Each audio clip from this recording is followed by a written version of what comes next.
خاص کر ایک میٹنگ کے بارے میں بتایا جاتا ہے کہ جس وقت یہ سائفر سازش یا کہانی انفولڈ ہوئی تو پروڈیوسر صاحب وہ فوٹیج دکھائیے، خاص طور پہ وہ تصاویر جس کے اندر دیکھا جا سکتا ہے کہ اعظم خان کے اعترافی بیان کے اندر تو کہا گیا کہ 8 مارچ کو یہ سائفر پاکستان پہنچتا ہے، 9 مارچ کو سیکرٹری خارجہ اعظم خان تک یہ بات پہنچاتے ہیں اور پھر وہ اعظم خان عمران خان صاحب تک یہ بات لے جاتے ہیں، لیکن 10 مارچ کو جب Imran Khan chairman P T آئی سے یہ پوچھا جاتا ہے تو چیئرمین پی ٹی آئی کہتے ہیں کہ یہ سائفر گم گیا ہے، ان کے پاس موجود نہیں ہے۔ لیکن ایک ملاقات بڑی امپورٹنٹ ہے اور ملاقات 11 مارچ کی ہے، اور 11 مارچ کو یہ ملاقات general Bajwa, chairman P T I, Asad Umar, Shah Mahmood Qureshi, Pervez Khattak اور پھر فواد چودھری اس تقریب میں تو موجود تھے لیکن اس ملاقات کا حصہ نہیں تھے۔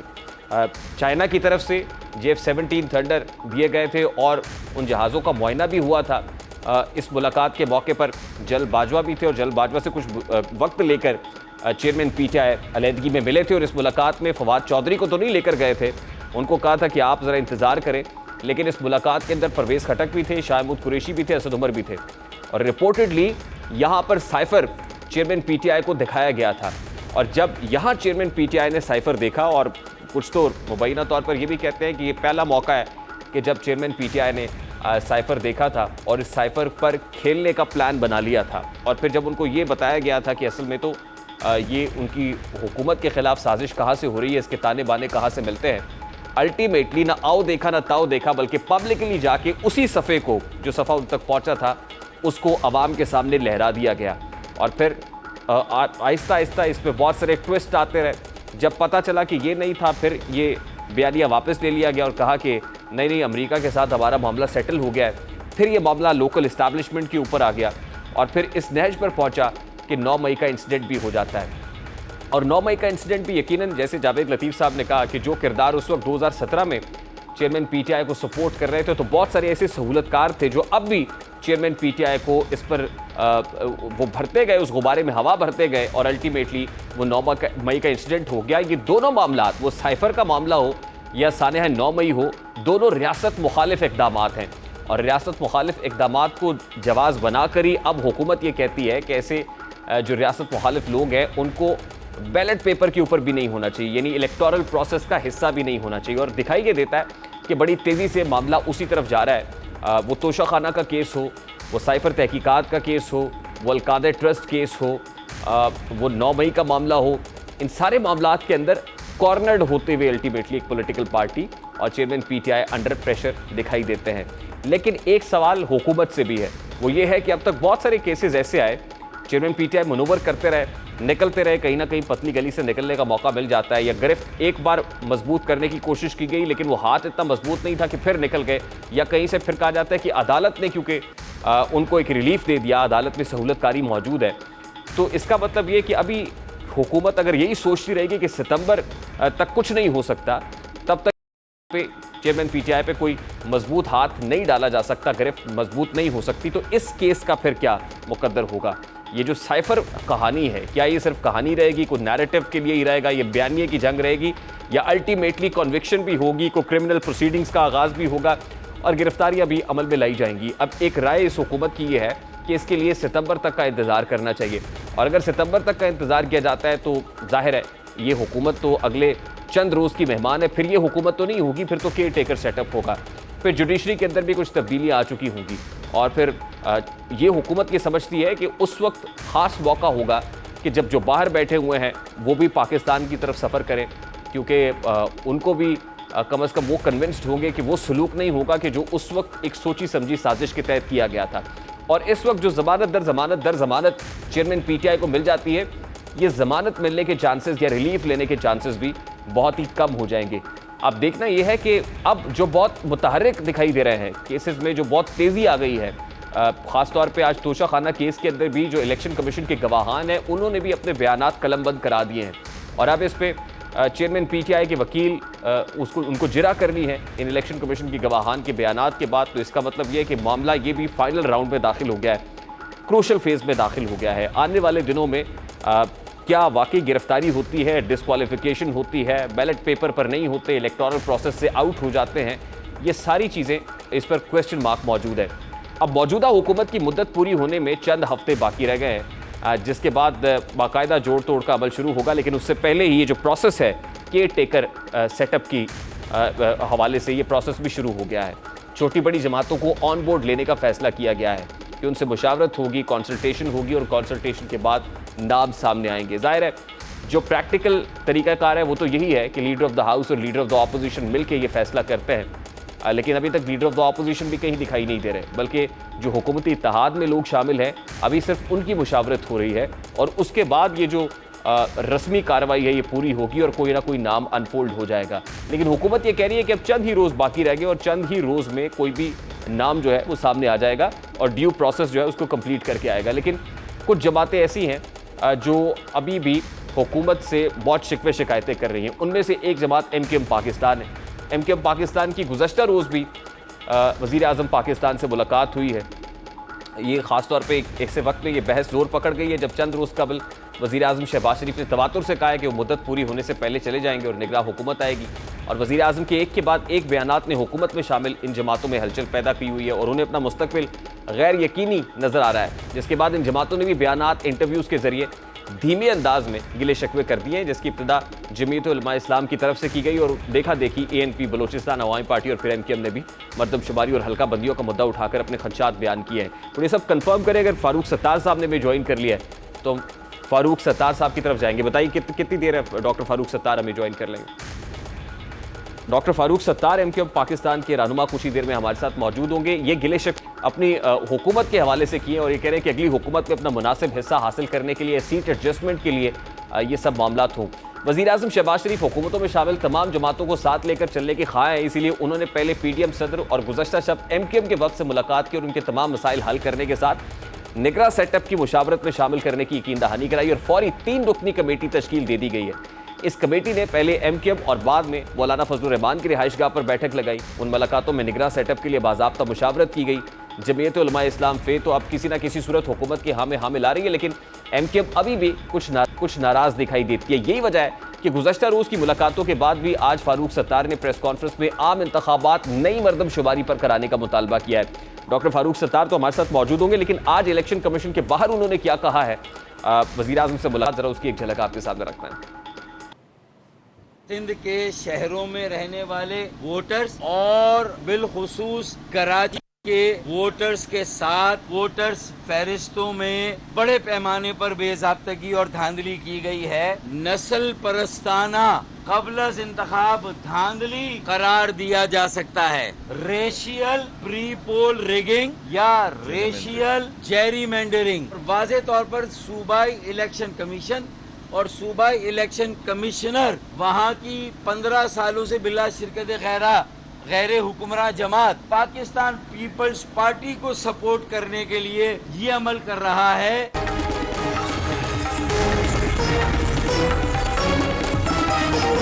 Senior deputy convener MKM Pakistan doctor Farooq Sattar صاحب اس وقت ہمارے ساتھ موجود ہیں. السلام علیکم ڈاکٹر صاحب, بہت بہت شکریہ آپ کے وقت کے لیے. ڈاکٹر صاحب سب سے پہلے تو in a very simple and candid manner یہ بتائیے گا کہ MKM Pakistan at this point in time انتخابات کو التوا میں یا کھٹائی میں ڈالنا چاہتے ہیں کہ تاخیر کا شکار ہو جائے جب یہ مطالبات کر رہے ہیں؟ دیکھیں ایسا لگتا ہے کہ MKM تو غریب کی جورو ہے.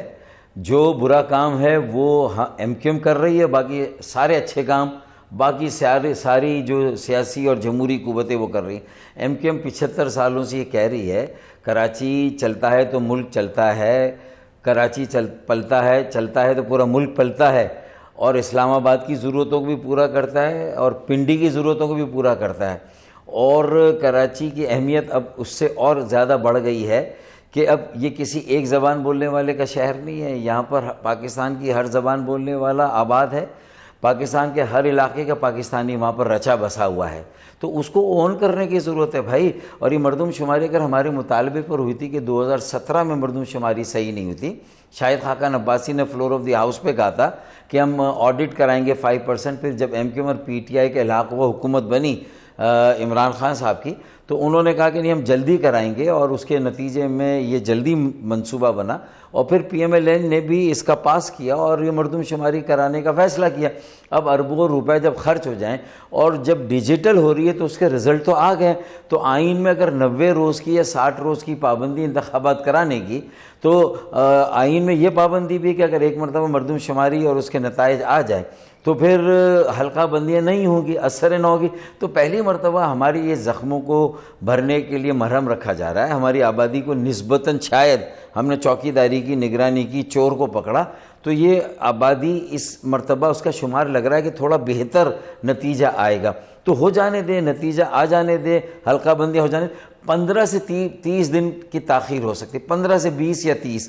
دیکھیں نا 3 مہینے ڈاکٹر صاحب اگر یہ کام اتنا ہی آسان ہوتا تو کب کا ہو چکا ہوتا نا۔ اور پھر اگر نئی مردم شماری کی جہاں تک بات ہے تو یہ جو نئی مردم شماری یا نیا سینسس ہوا ہے، اس کا بھی جو نمبر ہے، نمبر کاؤنٹ ہے، وہ بھی ایم کیو ایم کو قبول نہیں ہے۔ ایم کیو ایم ابھی بھی یہ سمجھتی ہے کہ کراچی کی آبادی کو کم کر کے دکھایا گیا ہے as far as new census is concerned۔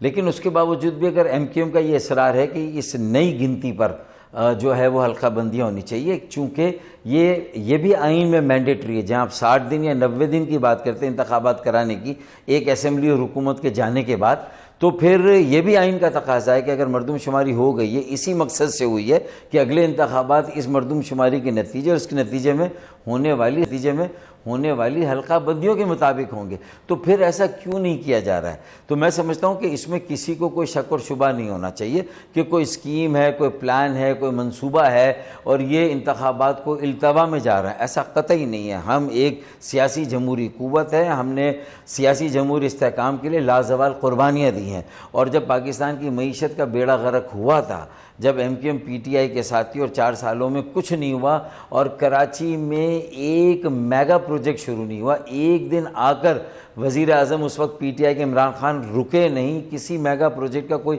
Follow up نہیں کیا، کوئی 1100 ارب روپے کا کہا تھا جب بہت بارشیں ہوئی تھی، اربن فلڈنگ ہوئی تھی، اس میں سے 30 ارب روپے ملے، پھر 750 ارب روپے اگلے سال کے بجٹ میں رکھے گئے، اس میں سے مشکل سے 15 یا 20 ارب روپے ملے۔ تو اگر کراچی کے ساتھ 14 سیٹیں ملنے کے بعد یہ حال، پھر پوری ملک کی معیشت، مہنگائی اور ڈالر اور جو تجارتی خسارہ تھا وہ مگر ڈاکٹر صاحب اس کی بہت بڑی رسپانسبل ایم کیو ایم بھی تو ہے۔ ایم کیو ایم ہمیشہ حکومت کے اتحادی رہی ہے، پاکستان تحریک انصاف کا آپ نے ذکر کیا، پی ٹی آئی کے ساتھ بھی رہے، پھر جب چینج آ رہا تھا تو آپ نے پی ڈی ایم کو جوائن کر لیا، لیکن کراچی کے مسائل تو جو کہ تو ہیں، تو کراچی والے آپ سے سوال نہیں کریں گے انتخابات کے اندر کہ آپ نے کیا کیا؟ ہم نے ووٹ دے کر آپ کو اقتدار کے ایوان میں پہنچایا، آپ نے حکومت سے اتحاد کیا، آپ پی ٹی آئی کے ساتھ بھی تھے، آپ پی ڈی ایم کے ساتھ بھی تھے، but what difference does it make؟ دیکھیں the difference will only come about when MQM will have more authority under Article 140 or any party which will have its mayor, which will have a control of the local government or the city or district government۔ تو ہم نے جب مشرف صاحب کا زمانہ تھا، جب وسائل بھی ملے، اختیار بھی ملا، اقتدار بھی ملا، فیصلے بھی کیے، تو K3 کا منصوبہ 10 کروڑ گیلن اضافی پانی مصطفیٰ کمال صاحب کے زمانے میں جب ڈاکٹر صاحب نہیں، میں اس طرف یہ کہہ رہا ہوں کہ یہ آپ کا بڑا پرسنل ایشو ہے سینسس کا۔ سنیں نہیں بات سنیں، پاکستان کے عوام مجھے چوائس دیں نا، ریحان طارق، وہ چوائس دیں۔ اگر وہ 3 بڑی جماعتوں کو لیں گے، تینوں کی باریاں لگیں گی، پہلے 2 کی باریاں لگتی تھی، اب 3 کی باریاں لگ رہی ہیں، تو سبھی اسٹیٹس کو، الیکٹیبلز کو ٹکٹ دیے جائیں گے، موروثی سیاست ہوگی، انہی خاندانی موروثی سیاست کرنے والے کو، وڈیروں جاگیرداروں کو ٹکٹ دیں گے، تو پاکستان کا یہ حال کہ چھوٹی جماعتیں اپنے علاقائی ووٹ بینک کے ذریعے سے کون سا تیر مار لے گی؟ ہاں جب ان کی آشیرواد ہوگی، ان کو فنڈز ملیں گے، اختیارات ملیں گے، تو ان کی صلاحیتیں اور قابلیتیں سامنے آئیں گی، جو مصطفیٰ کمال کے زمانے میں آئیں۔ میرے زمانے میں بھی اختیارات نہیں تھے، لیکن کچھ وسائل ہم نے لیے، اس وقت کچھ نواز شریف نے دیے، کچھ کسی حکومت نے دیے، تو میرے زمانے میں ساری ترقیاتی کام شروع ہوئے۔ پھر مصطفیٰ کمال صاحب نے اس کو نیکسٹ لیول پر لے گئے، وسیم اختر صاحب کو نہیں ملے تو سارے کچھ کام نہیں ہو سکا۔ سوتیلی ماں سے بھی بدتر سلوک 15 سالوں سے کراچی اور سندھ کے شہروں کے ساتھ پیپلز پارٹی کر رہی ہے۔ تو بھائی پاکستان کے عوام اور ووٹر ہمیں چوائس دیں، کسی اور کو الیکٹ کریں جو روایتی جماعتوں کو گزشتہ کئی سالوں سے کر رہے ہیں۔ کراچی نا سر، کراچی سے باہر نکلنا پڑے گا۔ ابھی تک تو ایم کیو ایم کا پورشن یہی ہے کہ وہ کسی بھی حکومت بنانے میں، اتحاد میں، ہنگ پارلیمنٹ کے اندر بڑی امپورٹنٹ ہوتی ہے کہ اس کی 4 5 6 سیٹوں کے اوپر حکومت کھڑی ہوتی ہے۔ اب پی ڈی ایم کے اتحاد میں بھی یہ چینج لانے میں بھی you brought about that change, اور اس میں آپ کا بڑا رول ہے۔ اب جب وزیر اعظم پاکستان سے آپ کی ملاقات ہوئی ہے تو کیا انہوں نے کہا کہ ٹھیک ہے آپ جو کہہ رہے ہیں بالکل درست ہے, ہم پرانی مردم شماری کے اوپر الیکشنز نہیں کرائیں گے؟ نہیں, انہوں نے یہ کہا ہے کہ یہ کوئی فیصلہ نہیں ہوا کہ پرانی مردم شماری پہ الیکشن ہوں گے, فیصلہ نہیں ہوا, اور فیصلہ آپ کی مشاورت سے ہوگا, چاہے نگراں حکومت کا قیام ہو, چاہے انتخابات کا پرانی مردم شماری پہ کرانے کا, یا اس کی بجائے ہمارے مطالبے پر نئی مردم شماری پہ کرانے کا, یا اس کے علاوہ بھی جو ووٹر لسٹوں میں بے ضابطگیاں ہوئیں, یہ تینوں کلیدی ایشوز تھے جس پر ہم نے بات کی, اور تینوں پہ ہمیں بہت پازیٹیو رسپانس ملا. اور بے ضابطگیاں جو 30% کے قریب کراچی کے ووٹرز کو ایک باقاعدہ مضموم منصوبہ بندی کے تحت پیپلز پارٹی کی حکومت نے اپنے پروونشل الیکشن کمشنر کے ذریعے ایک نسل پرستانہ جیری مینڈرنگ کر کے, یا نسل پرستانہ قبل از انتخاب دھاندلی کر کے, اگر آپ غور کریں, اگر 30% ووٹ جو کراچی کے یا تو نواب شاہ یا کراچی سے باہر پھینک دیے گئے ہوں, یا پھر جو ہے وہ کراچی میرے کم از کم مستقل پتے پر اور عارضی پتے پر میرا ووٹ نہیں, جو کہ سیکشن 27 الیکشن جو لاز ہے 2017 کی لازمی شرط ہے, تو ان دونوں پتوں پر نہیں, میرا کسی اور کے پتے پر کسی اور حلقے میں میرا ووٹ ڈال دیا. ایسے اگر 30% لوگوں کے ووٹ ڈالے, ہم نے سروے کر کے لوگوں سے جمع کیے, وہ کیسز جمع کرائیں. آج میں نے پریس بریفنگ وہاں پر کھڑے ہو کے کی, اور میں نے کہا یہ تو دیکھیں بلدیاتی حلقہ بندیاں ہو, غلطی مانی پیپلز پارٹی نے, 20,000 پر اپنا حلقہ بنایا یوسی, ہمارا حلقہ جو ہے وہ 90,000 پر بنتا ہے, اور اس کے بعد یہ تو لیول پلینگ میچ ہے ہی نہیں نا. یہ ٹھیک, لیکن کیا وزیر اعظم کے جواب سے آپ مطمئن ہیں فاروق ستار صاحب؟ جی ہم بالکل مطمئن ہیں. وزیر اعظم صاحب نے کہا کہ آپ ہمارے اہم اتحادی ہیں, سارے فیصلے ہم باہم صلاح مشورے سے کریں گے, اور اس میں آپ کو تنہا نہیں چھوڑیں گے. آپ نے کڑے وقت میں ہمارا ساتھ دیا ہے, اور اس وقت جو حکومت کی مجموعی کارکردگی جو تسلی بخش نہیں ہے, اس کے باوجود بھی آپ نے حکومت کو نہیں چھوڑا. سیاسی جمہوری استحکام کے لیے, انتخابات وقت پر ہوں, یہ سارے ہدف کو حاصل کرنے کے لیے, تو ہم ایم کیو ایم کی قربانیوں کی قدر کرتے ہیں. نہیں, لیکن یہ جواب بھی لالی پاپ ہی لگ رہا ہے مجھے ڈاکٹر صاحب. ایز پر یہ جو آپ نے کہا ہے اس کے مطابق تو لالی پاپ یہ کہ ٹھیک ہے کیئر ٹیکر سیٹ اپ آئے گا تو اس پہ بھی آپ یہ اس معاملے کو اٹھائیں گے. یہ حکومت کیا کر سکے؟ ریحان طارق دیکھیں نا, ریحان طارق, یہ لالی پاپ کتنی مرتبہ کراچی کے عوام کو یا اس کی منتخب جماعتوں کو دی جاتی رہے گی. اگر 14 سیٹیں پہلی مرتبہ پی ٹی آئی کو, جس کا کہ اپنا وزیر اعظم تھا, کراچی سے سب سے زیادہ سیٹیں اگر ملی, اس کے باوجود بھی وہ وزیر اعظم کراچی میں ایک دن رکنے کے لیے تیار نہ ہو, تو یہ لگتا ہے کہ ایک چاہے پی ٹی آئی ہو, چاہے پیپلز پارٹی ہو, اور پھر پی ایم ایل این بھی ہو, اگر آپ کی بات کو لیتا ہوں اور سب نے لالی پاپ دیا, تو اس کا مطلب تو ایک قومی اتفاق رائے ہے کہ کراچی ہماری ترجیحات میں سب سے نیچے ہے. یہ ترقی کا انجن ہو بے شک, یہ ملک کی معیشت کی شہرگ ہو, ہب ہو, مرکز ہو, اس کے باوجود بھی یہ چلے اور پورا ملک چلے اور پلے. اس کے باوجود فاروق ستار صاحب, ایم کیو ایم ہمیشہ پھر اس بات کا انتظار کیوں کرتی ہے کہ جب حکومت جا رہی ہے, کوئی ہلچل ہوئی ہے, تو اس جگہ پہ بات کرنی ہے؟ بہت دیر پہلے اس ایشو کو ٹیک اپ کر لیتے تاکہ ایٹ لیسٹ جب الیکشنز قریب ہوتے تو آپ کا یہ جو بڑا جائز مطالبہ ہے یہ کمپلیٹ ہو چکا ہوتا. دیکھیں, اب تو وقت ہے نہیں اصولاً حکومت چھوڑنے کا. اس سے پہلے مشورے ہوتے رہے, سوال پوچھا گیا, اسی شد و مت کے ساتھ بات کی گئی, شدت کے ساتھ, کہ بھئی ہمارے پاس جواز نہیں لوگوں کو بتانے کا کہ پی ٹی آئی کو چھوڑ کے اگر ہم آپ کے ساتھ شامل ہوئے تو ہمارے پاس کوئی جواز تو ہو کہ حالات پہلے سے بہتر ہوئے. واضح ہے کہ پہلے سے خراب ہوئے.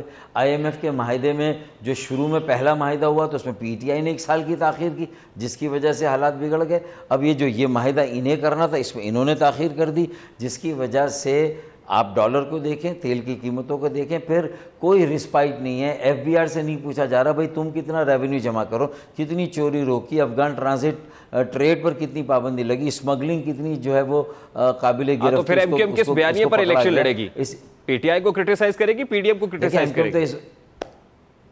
دیکھیں, ایم کیو ایم کو موقع ملا تھا جب میئر کو اختیارات ملے تھے اور موقع ملا تھا تو ہم نے ڈیلیور کیا تھا. جب ہمیں وسائل ملے تو ہم نے ڈیلیور کیا, جس میں کرپشن کی کوئی کہانی اور کوئی رپورٹ نہیں ہے. ایم کیو ایم کے پاس ایک ہے جو ہم شو کرتے ہیں. دوسرا, ایم کیو ایم کا آج جو گورنر ہے, اگر اس کو دیکھیں تو اس نے کم از کم پوری دنیا کی توجہ اپنی طرف مبذول کرا لی ہے. اور جہاں راشن 1 لاکھ بین الاقوامی این جی اوز اعتماد کر کے اب وہاں سے اگر کراچی میں مستحقین کو راشن بانٹنے پر آمادہ ہے طاقتور پاکستان اور بلنڈا فاؤنڈیشن. تو اسی طریقے سے رمضان کے افطار کو لے لیں. عوامی ویری انٹرسٹنگ فور می فاروق ستار صاحب, میرے لیے بہت دلچسپ اس لیے میرا سوال لے لیں سر. پوری بات عوامی گورنر نے گورنر ہاؤس کو عوامی گورنر ہاؤس بنایا اور لوگوں کے لیے کھول دیا. اب وہاں پر درس و تدریس کا عمل 5 لاکھ لوگوں نے گورنر اسپیشل جو آئی ٹی انیشیٹو ہے اس میں رجسٹر کرایا. 50,000 اس میں سلیکٹ ہوں گے. مارکیاں لگی ہیں, ہزاروں کمپیوٹرز ڈیل کمپنی دیگر کمپنیوں نے دیے ہیں یہ بھروسہ کر کے کہ بھائی کہیں سے امید کی کوئی کرن تو روشن ہوئی. پھر ایم کیو ایم کے سارے بکھرے ہوئے جو دھڑے تھے جو وہ سب ایک جگہ یکجا ہوئے, اس سے ایک کرنٹ آیا, ایک انرجی آئی لوگوں میں, ایک امید کی ایک اور کرن وہاں پر پیدا ہوئی ہے. ہاں ہمیں نیریٹو یہ دینا ہے کہ جو ہماری غلطیاں ہوئی ہیں, جو غلط فیصلے ہوئے دانستہ نادانستہ, ہمیں ایمانداری سے اس کا اعتراف کرنا چاہیے اور اس کی معافی بھی مانگنی چاہیے اپنے ووٹ بینک. مجھے ہنسی اس لیے آئی کہ وہ کامران ٹیسوری جس کو ایم کیو ایم اون نہیں کر رہی تھی, آج اسی کامران ٹیسوری اور گورنر کی جو پرفارمنس رپورٹ یا پروگریس رپورٹ ہے اس کو ایم کیو ایم کی پروگریس رپورٹ بنا کے آپ اپنی کانسٹیٹوئنٹس کو دیں گے. اس لیے کہ وہ ایم کیو ایم کے نامینیٹڈ گورنر ہے, وہ ایم کیو ایم کے نامینیٹڈ گورنر ہے. اور کم از کم اس میں تو مزہ آپ کو بھی آ رہا ہوگا کہ پھڈا تو آپ کا بھی تھا, میں اسی طرف آ رہا ہوں کہ اصل میں تو آپ تو کامران ٹیسوری کے ساتھ کھڑے ہوئے تھے. میں پارٹی کا سربراہ تھا جب میں ان کو لایا تھا, تو آپ کو یاد ہوگا کہ میری کتنی تنقید ہوئی کہ ان میں کیا سرخاب کے پر لگے, کیا یہ ساری باتیں. لیکن اس کا مطلب دیر آئی درست ہے. میرے ساتھیوں کو بھی بات سمجھ میں آئے کہ فاروق بھائی کا انتخاب غلط نہیں تھا, اس میں واقعی میں کوئی سرخاب کے پر تھے, اس میں کمیونیکیشن کا اسکل تھا, اس کی صلاحیتیں تھی, وہ لوگوں کو انگیج کر سکتے ہیں. زندگی کے ہر مکتب فکر شعبہ فکر کے لوگوں کے ساتھ انگیجمنٹ ہونا, علماء, دانشور, تعلیم دان, صحت کے شعبے سے تعلق رکھنے والے, انصاف اور عدل کے شعبے سے تعلق رکھنے والے, بکلا غیر سرکاری تنظیمیں, کھیلوں کے شعبے سے تعلق رکھنے, سیاسی جماعتیں, آپ بتائیے کس کو انگیج نہیں کیا, کس کا بالکل ٹھیک ہے. اچھا ڈاکٹر فاروق ستار صاحب, تاجر صنعتکار, یہ دیکھیں 50,000 آئی ٹی کے, یہ آئی ٹی کا معمولی کورس نہیں ہے, یہ ایڈوانس کورس ہے, ویب 3, آرٹیفیشل انٹیلیجنس, اور یہ کوئی سرکاری انہوں نے گورنر آفس کو بالکل الائیو کیا ہے, اس میں کوئی دو رائے نہیں, اس میں کوئی شک نہیں ہے سر. لیکن مجھے کیونکہ آگے چل رہا ہے, مجھے ڈاکٹر صاحب آگے چل رہا ہے, بغیر سرکاری خرچ کے اگر یہ کام ہو رہا ہے تو اس کا مطلب ایم کیو ایم کو ذرا سا موقع ملے, یہ ذرا نم ہو تو یہ مٹی بڑی زرخیز. مجھے سر یہ بتائیے کہ کیئر ٹیکر پروسیس کے لیے اس وقت کنسلٹیشن ہو رہی ہے. مولانا فضل الرحمان کے تحفظات رہے, بطور پی ڈی ایم سربراہ مجھ سے پوچھا نہیں گیا. تمام چھوٹی بڑی جماعتیں اس وقت یہی کہہ رہی, الزام لگا رہی کہ ہمیں اس مشاورت کا حصہ نہیں بنایا گیا. کیا M Q M on board ہے اس پروسیس کے اندر؟ دیکھیں میں ایک ذرائع مذاق بات کروں گا.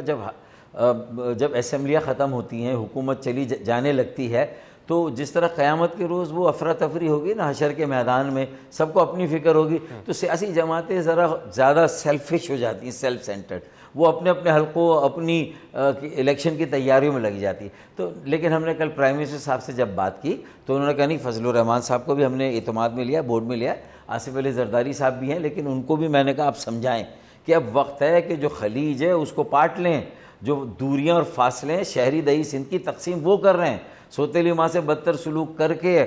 جو بلدیاتی حلقہ بندیاں تھیں اس میں جو بے ضابطگیاں, 30% ہمارے ووٹر کراچی سے باہر پھینک دیے گئے, اپنے حلقوں سے باہر پھینک دیے گئے. اسی طریقے سے آرٹیکل 140 کے تحت جو صرف کراچی کے لیے نہیں پورے سندھ کے لیے بلدیاتی اختیارات, سپریم کورٹ نے پورے ملک کے لیے فیصلہ دیا, 140 کے تحت اختیارات اور وسائل ملے, لیکن اب تک جو بلدیاتی جو قانون ہے 2013 اس میں ترمیم نہیں کی. میرے خیال میں اب وقت آ گیا ہے, اگر اب بھی ہوش کے ناخن نہ لیے تو لوگوں کے منہ میں یہ نعرہ ڈال دیا گیا ہے نئے صوبے کا, نئے انتظامی یونٹ کا. ہم بھی مطالبہ کرتے ہیں کہ ملک کی آبادی بہت بڑھ گئی ہے, نئے انتظامی یونٹس اب ملک میں بننے چاہیے. میں نہیں کہہ رہا کہاں بننے چاہیے کہاں نہیں بننے چاہیے, کوئی کمیشن بننا چاہیے. سیاسی جماعتوں کے درمیان جب بہت ساری باتوں میں مکہ ہوتا ہے, قومی ایجنڈا بنتا ہے, چارٹر آف ڈیموکریسی ہوئی تھی, اب چارٹر آف اکانومی کی ہم بھی بات کر رہے ہیں, ہم نے تو 2010 سے بات کی تھی, اور اس چارٹر ڈیموکریسی اکانومی کے ساتھ ساتھ ساری پوزیشن پہ آپ کھڑے رہیں گے. مجھے بتائیں کہ ابھی آپ کی پرنسپل سٹانس یہ ہے کہ پرانی مردم شماری کے اوپر انتخابات نہیں ہونے چاہیے, کیا اس پہ ڈٹے رہیں گے؟ آپ نے لوکل لیول کے اوپر تو بائیکاٹ کر دیا الیکشنز کا, لوکل باڈی الیکشنز کا, یہاں کیا کریں گے پھر آپ؟ دیکھیں وہ تو حلقہ بندیوں میں زبردست بڑے پیمانے کی دھاندلی تھی تو ہمیں کرنا پڑا نا. اور آج جماعت اسلامی کو بھی انہوں نے بھی مزہ چکھ لیا, الیکشن لڑ گئے, مطلب ان کی تو رال ٹپک رہی تھی کہ بھائی اب ایم کیو ایم نہیں حصہ لے رہی تو ان کی سیٹیں بھی ہمیں ملی, ہماری ساری سیٹیں ان کو ملی, تھوڑی پی ٹی آئی کو ملی. ان دونوں کا عددی جو تھی وہ اکثریت تھی پیپلز پارٹی, لیکن وہ نمبر 1 پارٹی بنی کیسے, تگڑ کیسے, وہ 15% کا ووٹ بینک تھا.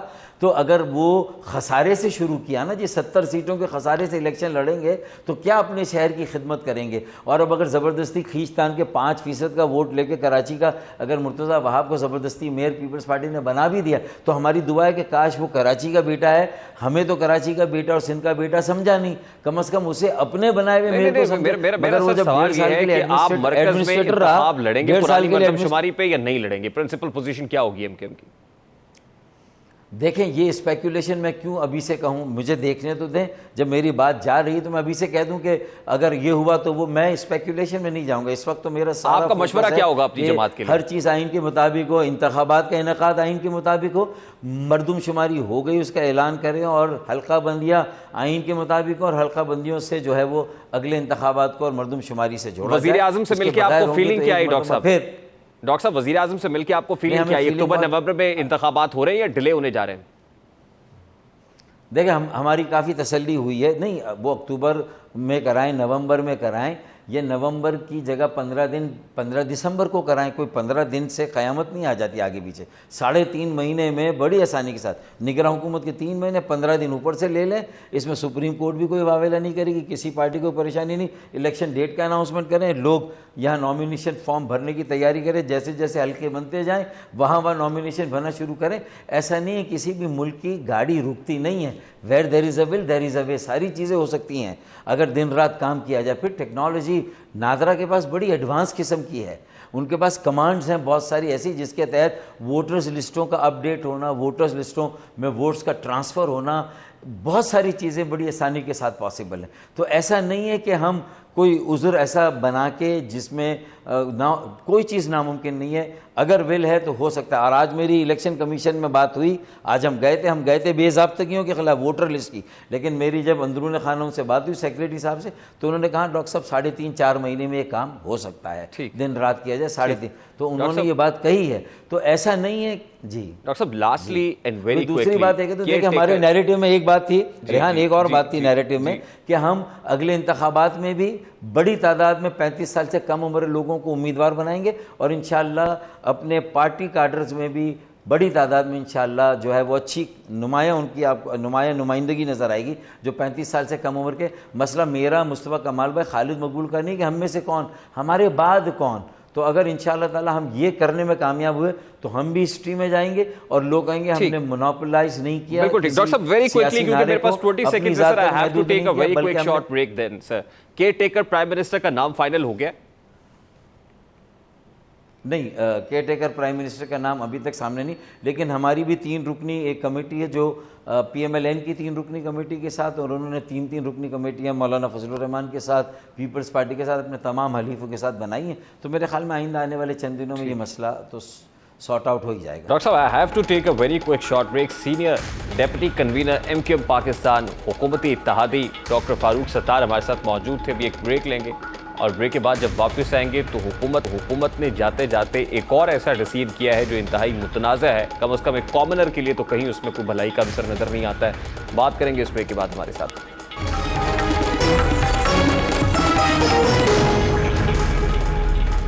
پاکستانی برسا برس سے بجلی کی اصل قیمت کے ساتھ fuel adjustment, sales tax, income tax, excise duty سمیت پتہ نہیں کون کون سے ٹیکسز ادا کر رہے ہیں. اور تو اور حکومت وزارت اطلاعات و نشریات کی شائع خرچیوں کا جرمانہ بھی بجلی کے صارفین سے وصول کر رہی ہے. شہریوں سے ڈائریکٹ بجلی کے بلوں کے ذریعے 35 روپے پی ٹی وی فیس کی مد میں وصول کیے جا رہے ہیں, اور یہ ٹیکس ان سے بھی وصول کیا جا رہا ہے جو پی ٹی وی دیکھتے بھی نہیں ہیں, اور ان سے بھی وصول ہو رہا ہے جن غریب گھروں میں ٹی وی سیٹ سرے سے موجود ہی نہیں ہے. اب اس سے ایک اور قدم آگے بڑھاتے ہوئے حکومت نے بجلی کے بلوں میں ٹی وی فیس کے ساتھ اب ریڈیو فیس بھی شامل کرنے کا فیصلہ کر لیا ہے. یہ فیصلہ سینٹ کی کمیٹی برائے خزانہ میں کیا گیا ہے, جس میں وزارت خزانہ کے حکام نے بتایا کہ بجلی بلوں میں ٹی وی فیس کے ساتھ ریڈیو فیس بھی شامل ہوگی. وزارت خزانہ کے مطابق بجلی کے بل میں 35 روپے ٹی وی اور 15 روپے ریڈیو فیس عائد ہوگی. یہ سفارش سینٹ کمیٹی نے کی تھی جس پر کام کیا گیا. بجلی کے صارفین برسوں سے پی ٹی وی کا خرچہ اٹھا رہے ہیں. یہ ادارہ پاکستانیوں پر بوجھ بن چکا ہے. ہر آنے والی حکومت اس ادارے کو اپنے مقاصد اور پروپیگنڈے کی ترویج کے لیے استعمال کرتی ہے. اسی لیے ان پارٹیز کو اس کا خرچہ بھی خود اٹھانا چاہیے. حکومتوں کی عیاشیوں کا بھگتنا غریب عوام کس لیے کرے؟ مطلب وہ ایک طرف شاہ خرچیاں ہو رہی ہیں, دوسری طرف اگر بھگت کوئی رہا ہے تو وہ عام آدمی رہا ہے. حکومت بچت کی بات کرتی ہے تو پی ٹی وی پر بچت کی حالت یہ ہے کہ نالائق ترین افسران کو بھی بھاری تنخواہیں دی جا رہی. Head of H R 14 lakh روپے ماہانہ, ہیڈ آف انجینئرنگ 14 لاکھ روپے, head of news 9 lakh, head of current affairs 9 lakh, اسی طرح ایم ڈی کی برات بھی 15 لاکھ سے زیادہ اور چیئرمین کی 20 لاکھ کے لگ بھگ ہیں. پاکستان کے غریب عوام کے ٹیکس سے حاصل ہونے والے اربوں روپے وہ افسران اڑا رہے ہیں جن کا اگر کوئی کردار ہے تو وہ پی ٹی وی کی تباہی کا ہے, مگر غریب ملازمین کی تنخواہیں اور پینشن تک ان کو نہیں مہیا کی جا رہی. دوسری طرف آج کے دور میں ریڈیو شاید ہی کوئی سنتا ہو, اس میں کوئی دو رائے نہیں ہے کہ ریڈیو ایک بڑی میننگ فل کمیونیکیشن کا ایک بہت مؤثر ذریعہ ہے, لیکن جس طرح سے ہمارے یہاں ریڈیو کو چلایا جا رہا ہے اس کا مطلب لوگ اس میں انٹرسٹ نہیں لے رہے. سرکاری ریڈیو کی بات کی جا رہی ہے جس کی فیس 15 روپے ہر مہینے بجلی کے بل کے ساتھ لگ کے آئے گی. کسی بھی حکومت نے ان اداروں کے نقصانات اور اخراجات کو کم کرنے کی کوشش نہیں کی, بلکہ منچاہی اور ذاتی پسند اور ناپسند کی بنیاد پر اسے چلایا, جس کا نتیجہ یہ ہے کہ پی ٹی وی جیسا ادارہ بھی 250 ارب کے خسارے میں اور اسی طرح ریڈیو پاکستان بھی خسارے کا شکار ہے. مارکیف اس خسارے کو بھی عام پبلک سے اب پورا کیا جائے گا. پروگرام کا وقت اپنے اختتام کو پہنچا ہے. آپ سے ملاقات ہوگی انشاءاللہ کل. اپنا رکھیے خیال. اللہ حافظ.